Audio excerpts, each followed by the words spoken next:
కాలం నీతో నడవదు, నిన్నడిగి ముందుకు సాగదు.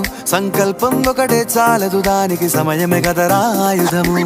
విజయం నేరుగా చేరదు, శ్రమ పడితే దక్కగా మానదు. నీ లక్ష్యం చేరే మార్గంలో ప్రతి సెకను విలువని తెలుసుకో. ఉన్నోడివా లేనోడివా, ఏ కులం నీదని అడగదు. మంచోడివా చెడ్డోడివా, ఏ మతము నీది అని అడగదు. ప్రేమ చాలి చూపదు, దాక్షిణ్యాలే ఉండవు. ప్రేమ చాలి చూపదు, దాక్షిణ్యాలే ఉండవు. దానికి విలువను ఇస్తే గెలుస్తావు, అది మరిచితే అక్కడే ఆగుతావు. కాలం నీతో నడవదు, నిన్నడిగి ముందుకు సాగదు. సంకల్పం ఒకటే చాలదు, దానికి సమయమే కదరా ఆయుధము.